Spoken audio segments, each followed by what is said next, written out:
The signal by violin Seaman Ivanov was a track. Walker's hut was 10 versts away from a railroad station in one direction, and 12 versts away in the other. About 4 versts away, there was a cotton mill that had opened the year before, and its tall chimney rose up darkly from.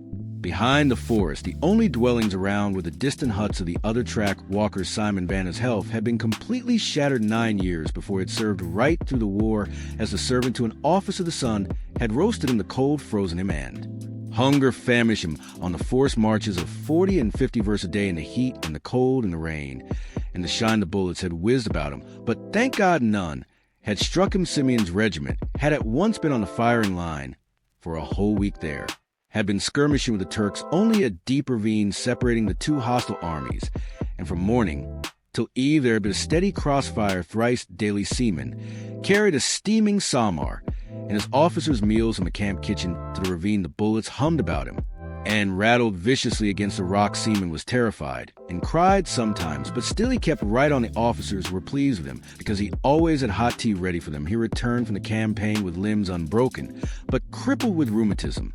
He had experienced no little sorrow since then. He arrived home to find that his father, an old man, and his little 4-year-old son had died. Seaman remained alone with his wife. They could not do much. It was difficult to plow with rheumatic arms and legs. They could no longer stay in their village, so they started off to seek their fortune in new places. They stayed for a short time on the line in Herson and Donachina, but nowhere found luck. Then the wife went out to service, and Simeon continued to travel about. Once he happened to ride on an engine and at one of the stations. The face of the station master seemed familiar to him. Sion looked at the station master, and the station master looked at Seaman, and they recognized each other. He had been an officer in Sion's regiment. "You are Ivanov." He said, "Yes, Your Excellency. How do you come to be here?" Sean told him. "Oh, where are you off to?" "I cannot tell you, sir." "Idiot. What do you mean by cannot tell you?" "I mean what I say, Her Excellency. There is nowhere for me to go to. I must hunt for work, sir." The station master looked at him, thought a bit, and said, "See here, friend, stay here a while. At the station you are married. I think, where is your wife?" "Yes, Your Excellency. I am married. My wife is at Korskin service with a merchant." "Well, write to your wife to come here. I will give you a free pass for her. There's a position as track walker open. I will speak to the chief on your behalf. I shall be very grateful to you, Your Excellency," replied Seaman. He stayed at the station, helped in the kitchen, cut firewood, kept the yard clean, and swept the platform. In a fortnight's time his wife arrived, and Seaman went on.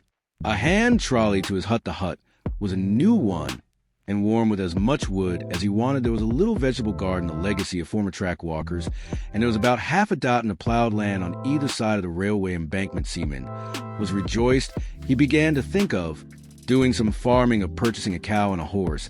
He was given all necessary stores: a green flag, a red flag, lanterns, a horn, hammer, screw, wrench for the nuts, a crowbar, spade, broom, bolts, and nails. They gave him 2 books of regulations and a Timothy train at First Zion. Could not sleep at night and learned the whole timetable by heart. 2 hours before train was due, he would go over to his section, sit on the bench of his hut, and look and listen whether the rails were trembling or the rumble of the train could be heard. He even learned the regulations by heart, although he could only read by spelling out each word. It was summer. The work was not heavy. There was no snow to clear away, and the trains on that line were infrequent. Seaman used to go over his verse twice a day, examine and screw up nuts here and there, keep the bed level, look at the water pipes, and then go home to his own affairs. There was only one drawback. He always had to get the inspector's permission for the least little thing he wanted to do. Seaman and his wife were even beginning to be bored. 2 months passed, and Seaman commenced to make the acquaintance of his neighbors. The track walkers on either side of him. One was a very old man whom the authorities were always meaning to relieve. He scarcely moved out of his hut. His wife used to do all his work. The other track walker near the station was a young man, thin but muscular. He and Seaman met for the first time on the line midway between the huts. Seaman took off his hat and bowed. "Good health to you, neighbor," he said. The neighbor glanced askance at him. "How do you do?" he replied, then turned round and made off. Later the wives met. Sion's wife passed the time of day with her neighbor, but neither did she say much. On one occasion Seaman said to her, "Young woman, your husband is not very talkative." The woman said nothing at first and replied, "But what is there for him to talk about? Everyone has his own business. Go your way, and God be with you." However, after another month or so they became acquainted. Seaman would go with Vasily along the line, sit on the edge of a pipe, smoke, and talk of life. Vasily, for the most part, kept silent, But Seaman talked of his village and of the campaign through which he had passed. I have had no little sorrow my day, he would say, and goodness knows, I have not lived long. God has not given me happiness, but what he may give, so will it be. That soul friend, Vasily Stanek knocked the ashes out of his pipe against a rail, stood up, and said, "It is not luck which follows us in life, but human beings. There is no crueler beast on this earth than man. Wolf does not eat wolf, but man will readily devour man." Come, friend, don't say that a wolf eats wolf. The words came into my mind, and I said it all the same. There is nothing crueler than man. If it were not for his wickedness and greed, it would be possible to live. Everybody tries to sting you to the quick to bite and eat you up. Simeon pondered a bit. I don't know, brother. He said, perhaps it is, as you say, and perhaps it is God's will, and perhaps, said Vasily, it is a waste of time for me to talk to you, to put everything unpleasant on God and sit. And suffer means, brother, being not a man, but an animal. That's what I have to say. And he turned and went off without saying goodbye. Seaman also got up. Neighbor, he called, why do you lose your temper? But his neighbor did not look round and kept on his way. Simeon gazed after him until he was lost to sight in the cutting at the turn. He went home and said to his wife, Irina, our neighbor, is a wicked person, not a man. However, they did not quarrel. They met again and discussed the same topics. Ah, friend, if it were not for men, we should not be poking in these huts, said Vasily on one occasion. And what if we are poking in these huts? It's not so bad. You can live in them. Indeed, teach you have lived long and learned little, looked at much and seen. Little what sort of life is there for a poor man in a hut here, or there the cannibals are devouring you. They are sucking up all your lifeblood. And when you become old, they will throw you out just as they do husks to feed the pigs. On what pay do you get? Not much vessel upon 12 rubles. And I 12 rubles. Why, by the regulations, the company should give us 15 rubles a month with firing and lighting. Who decides that you should have 12 rubles or I 13 and a half? Ask yourself. And you may say a man can live on that. You understand. It is not a question of 1.5 rubles or 3 rubles, even if they paid us each the whole 15 rubles. I was at the station last month. The director passed through. I saw him. I had that honor. He had a separate coach. He came out and stood on the platform. I shall not stay here long. I shall go somewhere, anywhere. Follow my nose. But where will you go? Stepanik, leave well enough alone here. You have a house warmed, a little piece of land. Your wife is a worker land. You should look at my piece of land. Not a twig on it. Nothing. I planted some cabbages in spring, just when the inspector came along. He said, what is this? Why have you not reported this? Why have you done this? Without permission, digged them up, roots and all. He was drunk another time. He would not have said a word, but this time it struck him 3 rubles fine. Vasily kept silent for a while, pulling at his pipe, then added quietly, a little more, and I should have done for him. You are hot-tempered. No, I am not hot-tempered, but I tell the truth and think. Yes, he will still get a bloody nose from me. I will complain to the chief. We will see then. And Vasily did complain to the chief. Once the chief came to inspect a line. 3 days later, important personages were coming from St. Petersburg and would pass over the line. They were conducting an inquiry, so that previous to their journey, it was necessary to put everything in order. Ballast was laid.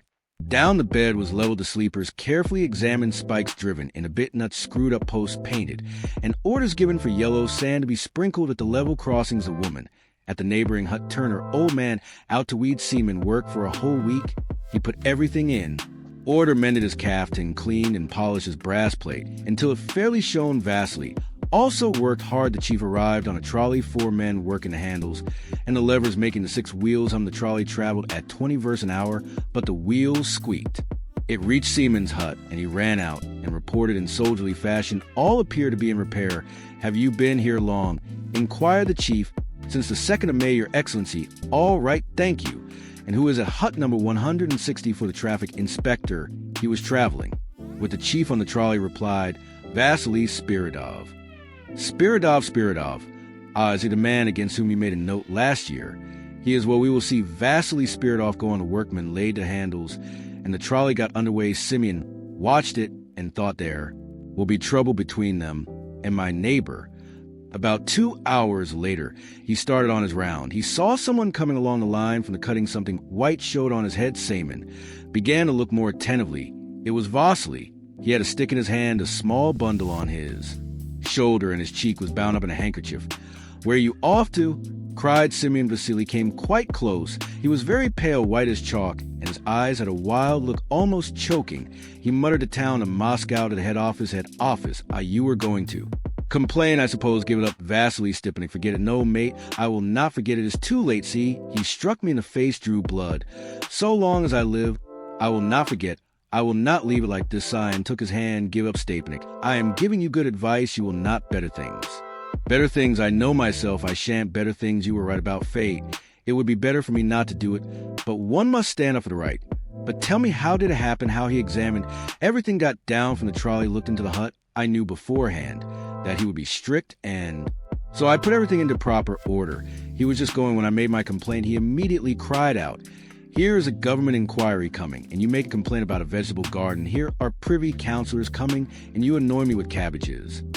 I lost patience and said something, not very much, but offended him, and he struck me in the face. I stood still. I did nothing, just as if what he did was perfectly all right. They went off. I came to myself, washed my face, and left. And what about the hut? My wife is staying there. She will look after things. Never mind about their roads. Vasily got up and collected himself. Goodbye, Ivanov.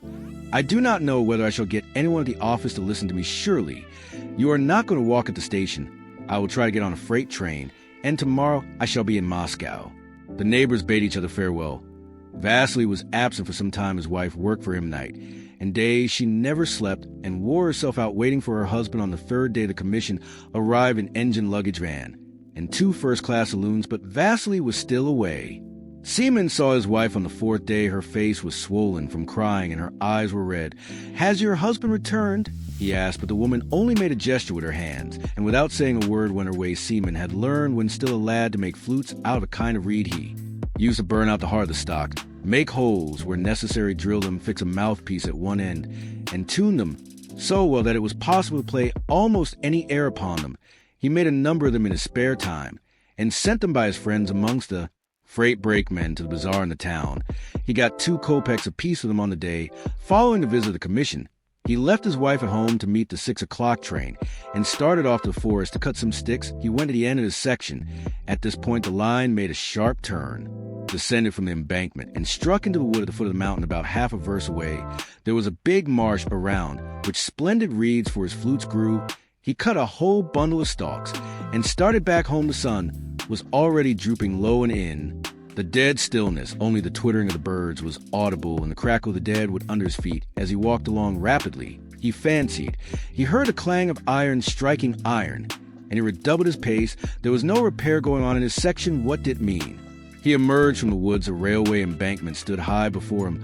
On the top, a man was squatting on the bed of the line, busily engaged in something. Sighing, commenced quietly to crawl up towards him.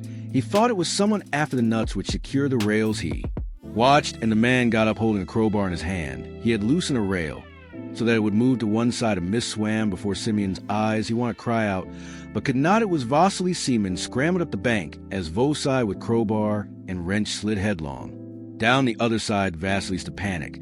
"My dear friend, come back. Give me the crowbar. We will put the rail back. No one will know. Come back. Save your soul from sin." Vosai did not look back, but disappeared into the woods. Seaman stood before the rail, which had been torn up. He threw down his bundle of sticks. A train was due, not a freight, but a passenger train, and he had nothing with which to stop it. No flag. He could not replace the rail, and could not drive in the spikes with his bare hands. It was necessary to run, absolutely necessary to run to the hut for some tools. "God help me," he murmured. Seaman started running toward his hut. He was out of breath, but still ran, falling every now and then. He had cleared the forest. He was only a few hundred feet from his hut, not more, when he heard the distant hooter of the factory sound. 6 o'clock. In 2 minutes' time, number 7 train was due. Oh, Lord, have pity on innocent souls. In his mind, Simeon saw the engine strike against the loosened rail. With his left will shiver, careen, tear up, and splinter the sleepers. And just there was a curve in the embankment 70 feet high down, which the engine would topple, and the third ass. Carriages would be packed, little children all sitting in the train, now never dreaming of danger. Oh, Lord, tell me what to do. No, it is impossible to run to the hut and get back in time. Simeon did not run on a hut, but turned back and ran faster than before. He was running almost mechanically. Blindly, he did not know himself what was to happen. He ran as far as the rail, which had been pulled up. His sticks were lying in a heap. He bent down, seized one, without knowing why, and ran on farther. It seemed to him the train was already coming. He heard the distant whistle. He heard the quiet, even tremor of the rails, but his strength was exhausted. He could run no farther, and came to a halt about 600 feet from the awful spot. Then an idea came into his head, literally, like a ray of light pulling off his cap. He took out a cotton scarf, drew his knife out of the upper part of his boot, and crossed himself, muttering, "God bless me." He buried the knife in his left arm above the elbow. The blood spurted out, flowing in a hot stream in this. He soaked the scarf, smoothed it out, tied it to the stick, and hung out his red flag. He stood waving his flag. The train was already in sight. The driver would not see him, would come close up, and a heavy train cannot be pulled up in 600 feet. And the blood kept on flowing. Sign pressed the sides of the wound together so as to close it, but the blood did not diminish. Evidently, he had cut his arm very deep. His head commenced to swim. Black spots began to dance before his eyes. And then it became dark. There was a ringing in his ears. He could not see the train or hear the noise. Only one thought possessed him. I shall not be able to keep standing up. I shall fall and drop the flag. The train will pass over me. Help me. O Lord, all turned black. Before him his mind became a blank. And he dropped the flag, but the blood-stained banner did not fall to ground. A hand seized it and held it high to meet the approaching train. The engineer saw it, shut the regulator, and reverse steamed the train. Came to a standstill. People jumped out of carriages and collected in the crowd. They saw a man lying senseless on the footway, drenched in blood, and another man standing beside him with a blood-stained rag on a stick. Vasily looked around at all, then lowering his head, he said, "By me, I tore up a rail end of the signal by Vsevolod Garshin.